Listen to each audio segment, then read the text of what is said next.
Wellness is a practice, not just a word. Welcome to the Synergee Podcast, where myself, Lori Esarey, and Kelly Engelmann shed light on powerful tools and topics that nourish your body and, most importantly, feed your soul. Well, as you've noticed, we have changed the platform. We're now to you on video. And if you're used to listening, continue listening. But if you want to see our smiling faces, join us on video. We love having you here to thrive in community together. And we get to talk about a really fun topic today. Kelly, are you ready for this one? I know. We get to talk about stress and resilience and I would dare say that the average American female does not go unscathed with the, byproducts, the result of chronic stress over time. By the time we hit perimenopause, things can get a little ugly for some of us who haven't been paying attention, right? Mm-hmm. So we Lori, call ugly what? Itchy, bitchy, sweaty, sleepy, bloating, forgetful, all dried up, all of those things, right? All of those things. Those are the 7 dwarfs of perimenopause and menopause. I mean, who wants to live like that? But unfortunately, so many people are, and this has been a topic that's been near and dear to our hearts for many, many years, helping both men and women through transitions of life. And it's hard to watch someone go through this stage of life unsupported or not hormonally balanced. It can lead to all those things Lori talked about. And we're going to dig into those. Yeah. And I think sometimes, Kel, don't you think that, our focus as maybe as providers of care, but even as patients, is typically on the sex hormones. Like if you're feeling all those things, that must be estrogen, progesterone. And I think what we fail to realize, particularly patients fail to realize, and at one time, I think even as us as early providers, right, in our naive early years of practicing functional medicine, is we went after those downstream hormones, failing to go aggressively at those upstream hormones, that cortisol. Yes. And recognizing the power of that and recognizing that you're not going to see improvements in your sex hormones if you don't address cortisol first. So what is cortisol, Kel? So cortisol is a stress hormone made by the adrenal glands, and the adrenal glands sit right above your kidneys, little bitty tiny almond-shaped glands that pack a powerful punch. Cortisol is your natural anti-inflammatory. So it's meant to protect you. Cortisol's gotten a bad name. We talk about high cortisol being bad, and it can be bad if it's uncontrolled. But we need cortisol. We need cortisol to live. It's what helps support blood pressure and all the things that we need to walk around and do life. So cortisol is a very, very powerful hormone. Cortisol and insulin are best friends. When you see cortisol balanced, you see insulin balanced. When you see insulin balanced, you see cortisol balanced. And so everything that we teach our patients, Lori, in our practice and in your practice is centered around getting control of those 2 primary hormones. And that feels really good because we know we're helping patients way beyond just the typical, here's your estrogen, here's your testosterone, you're going to feel better in a couple of weeks kind of conversation. Right, for sure. Yeah. So what, I love what you said about that whole high cortisol, low cortisol. Cortisol has gotten a bad rap in some respects. And, I always like to say good thing gone bad, right? Good thing gone bad when you've been running that superwoman pace, go, go, go, fighting the tiger, running from the tiger.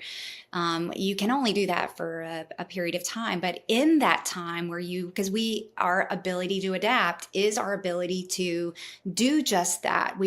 Our bodies were intended to run from that tiger for short periods of time or adapt and overcome for a short period of time. The problem is when we get stuck in that cycle. And what happens, I heard an analogy one time that just really resonated with me is kind of like the fire extinguisher, right? And that's what cortisol is. It's kind of that fire extinguisher. It's putting out fires. And we all have fires every day. A fire could be ingesting a food that we are intolerant to. It could be, infection, a low-grade infection. It could be, there's lots of different fires, and we need the ability to put that fire out. But when there are consistent fires and we're not doing a great job of identifying them and going after them, eventually high cortisol, to your point, leads to high insulin. And high insulin leads to things like, unfortunately, brain fog and problems with circulation. And we know about midsection weight gain. Yes. Yeah. And that's one of the main symptoms that people walk in, particularly women, walk in the door to our practices every day, is with those symptoms. So Lori mentioned some physiological things that can show up, low-grade infections being one of them, eating foods that you're intolerant to, things like anemia. All those things can drive cortisol. But I want to paint a picture of just a standard American lifestyle. So we wake up to an alarm clock, and that alarm clock surges our stress hormones, right? Mm-hmm. Then we stumble into the kitchen and we get a cup of coffee. And coffee, if you're already inflamed and have dysregulated cortisol, it's just fueling dysregulation of cortisol. And then we skip breakfast or we grab something in a hurry that's high sugar, because we're in a hurry, right? We don't have time to sit down and actually eat and digest the breakfast. So we're grabbing something sugary that's feeding cortisol. And then we get in our area on Lakeland Drive traffic or I-55 traffic in your area. I'm sure it's the turnpike or something like that. But we get into traffic, we're time crunched, and then we get to our job. And, by the time we've just started our day, we have set a pattern of cortisol dysregulation that no matter what we do the rest of the day, we're not going to capture control. Yes. And I might add, on top of it, for those that are morning exercisers, maybe you already have lots of fires going on and you're doing high intensity training and you got up in the morning and you went on a 10-mile run. Right. Yeah. So all the things that we do. And the thing is, doing that one day, not a big deal. But doing it day after day after day sets a pattern. And that pattern is a pattern that decreases metabolic reserves. So it depletes what you have in your gas tank to respond to a stressor. And it sets a pattern of dysregulation. And so what that can feel like is by 10 o'clock, your energy has tanked. And then you kind of pick yourself up back at noon. And then by 3 o'clock, your energy has tanked again. And then when you get ready to go to bed at night, you're wired and tired. You're tired as you can be, but you're so wired that your brain can't settle down for rest and recovery. So if that sounds familiar to you, you are listeing to the right podcast. Listen up. You don't have to live that way. That's what I'm here to say, is you don't have to live that way. And the first step in really getting control is understanding, like, what are the things you're doing day to day that could be driving dysregulation and cortisol? And then what are the things that you need a functional medicine provider to help you with identifying those occult infections, identifying those food sensitivities, identifying if you are anemic, identifying do you have insulin dysregulation, so that the things that you implement on a day-to-day basis are most impactful in making that change. For sure. Yeah. And one of the things that you said, I want to go back and kind of just make sure that everyone's connecting the dots here, is that this cortisol abnormality really does create that domino effect, right? And it affects your brain, hypothalamus, pituitary. Then it affects, your estrogen hormones and thyroid hormones, and all these hormones in the body become dysregulated. To your point, again, in the repetition of that, if we get stuck in that loop, eventually hormones don't act alone. Right. So basically all your hormones become dysregulated, and maybe how that shows up in you could be hair loss, dry skin, like we said, weight gain. Absolutely. That brain fog. And even if we stay stuck here too long, even the hippocampus, which is your memory center, if you do it for no other reason, if you don't adapt, if you adapt these changes for no other reason, the one main reason I would really encourage you to do is to really think about it from the perspective of your memory, because your brain is very sensitive to these levels, these prolonged high levels of cortisol. So let's talk Kelly, a little bit more about the hippocampus, since you said the big word. Yes. The hippocampus is a little bitty tiny structure in the brain that allows you to store memory. And what happens when we have high cortisol is your brain is really smart in that it understands that cortisol is very destructive, and it'll start doing dendritic pruning of that hippocampus. So the hippocampus actually gets smaller. It shrinks to protect itself. It's self-protecting. Your body is amazing. It's protecting itself, but it gets smaller. And so for you people that are struggling, and I say you people because I've done this before myself with memory, like you're just not processing memories very well.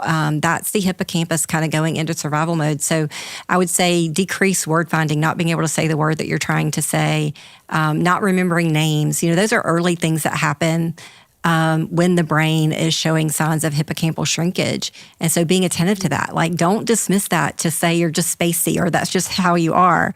If that is a change for you, take heed in that and learn some things that you can do to help protect the brain and protect that hippocampus. Because as we know, Alzheimer's and dementia is on the rise, exponentially on the rise, and there's a reason for that. Chronic stressors in the lifestyle are contributing to that, and those we have power and control over. And I'm going to say that again. We have power and control over them. So it sounds like it's arduous. It's so much like, what if I'm there? What if I am already having all of these things?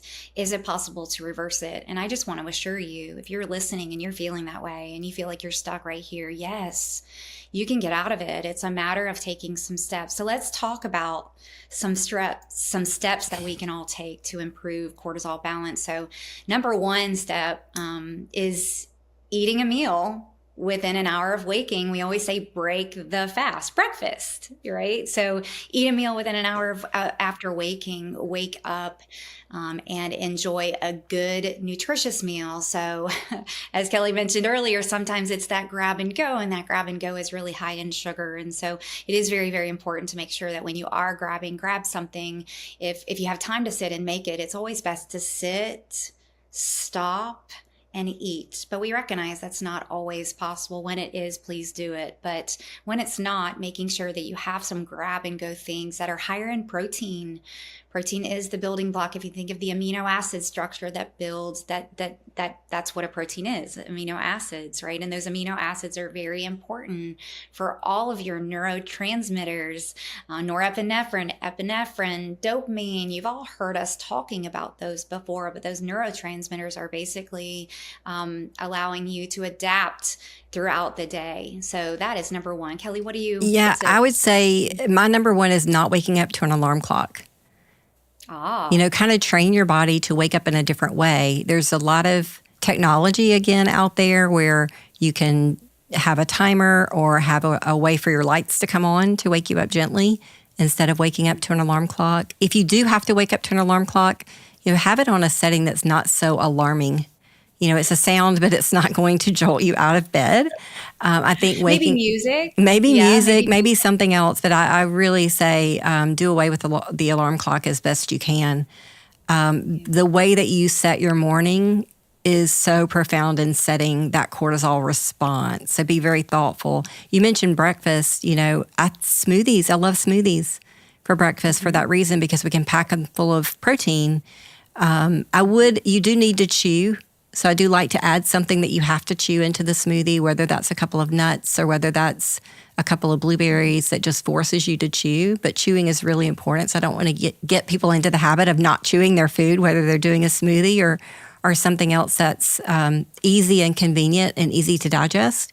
But getting that protein in, I'll second that first thing in the morning or within an hour of waking, I think is really, really, really helpful. So Kelly, elaborate a little bit on what you just said about chewing, because that might be something that people have not heard before. Yeah.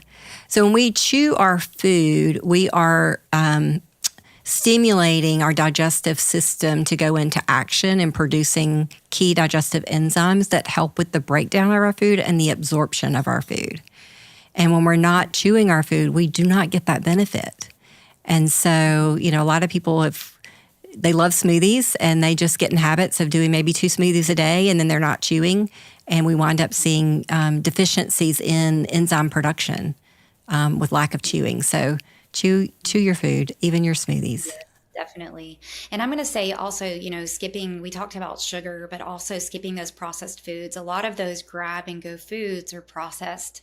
And unfortunately, as we know, those processed foods contain ingredients that, whether it be food coloring, whether it be just the preservatives in them, there's just a lot of things about processed foods will just further enhance, unfortunately, cortisol, not aiding in cortisol repair. And so when we think about things that we can do strategically to improve cortisol balance, because really that's what we're doing. We're not trying to lower cortisol. Right. I want to just always say that anytime we're talking about hormone balance, I just want to reiterate, we're always talking about hormone balance. That's a key word. So cortisol balance.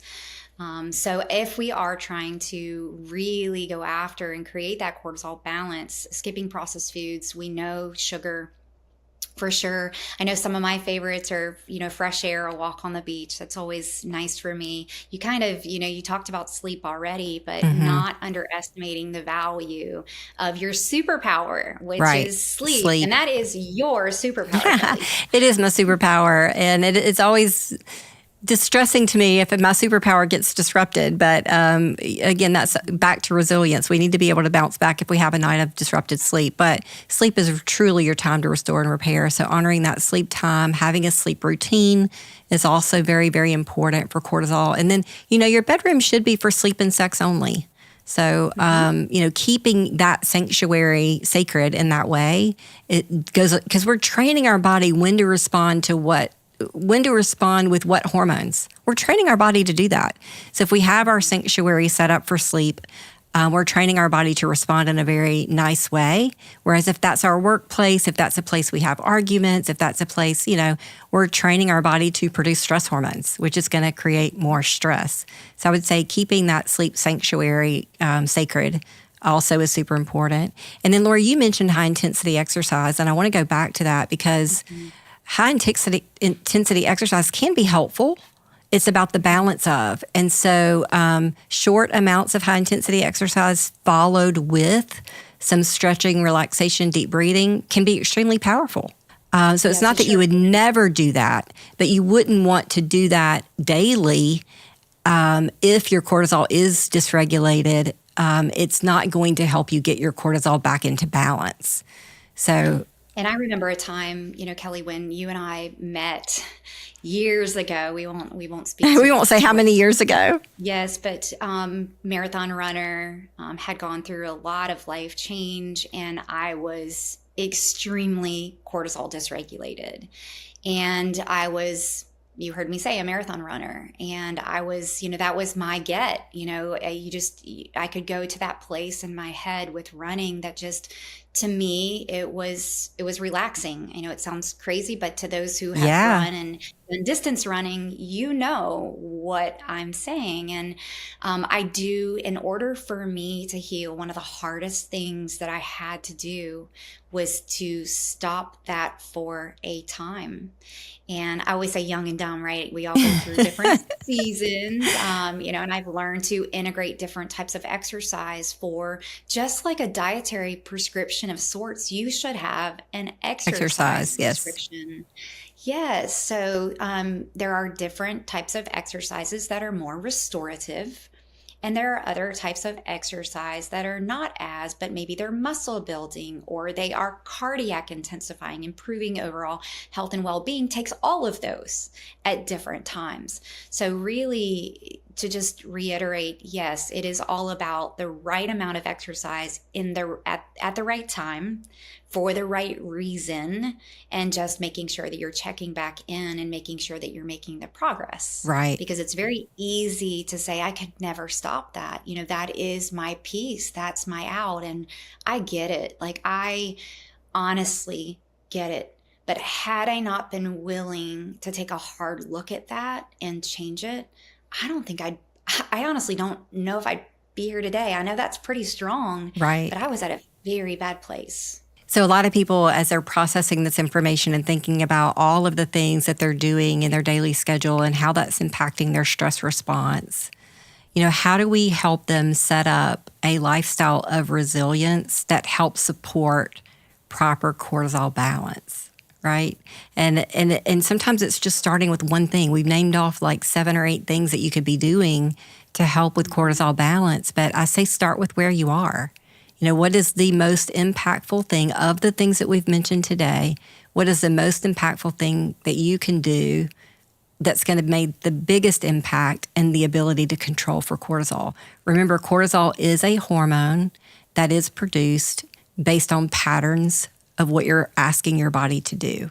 So think about the patterns that you've developed. Think about your day, how you've structured your day, what the demands of your day are, how they ebb and flow, and what are the things that you could be changing in a powerful way to dampen that stress response. And I just want to reiterate, starting with something that you feel like you could easily accomplish. Yes. Don't go after the one that's like, I can't imagine not waking up with an alarm clock. Like I'm going to be afraid I'm not going to wake up. Then don't start there.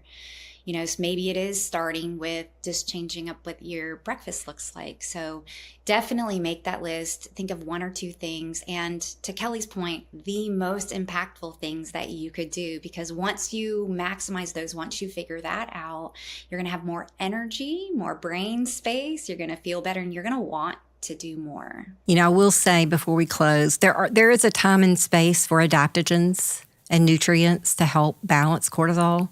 For sure, 100%. We use them every day in our practice. So measuring those cortisol levels, we like to measure those over the course of the day.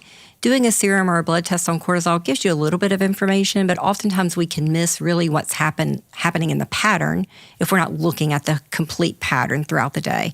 So we like to measure that morning time, noontime, afternoon, and then before bedtime, right? So we're looking at the pattern throughout the day.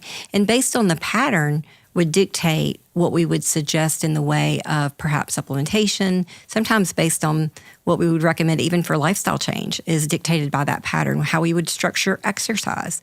So test, don't guess, don't just go by how you feel. Gaining that information, learning your body in this way is one of the most powerful things that you can do for yourself in understanding what is the biggest lever that you have in making those lifestyle changes. So we're so glad that you joined us today for this really intriguing conversation on cortisol. We hope that you join us again. You can learn more about Synergee by going on our website. It's Synergee for Life. That's SYNERGEE, the number 4life.com. Our Facebook is Synergee Connect. And remember to follow us on your favorite podcast platform so that you can receive notifications when new episodes are released. We hope to see you soon.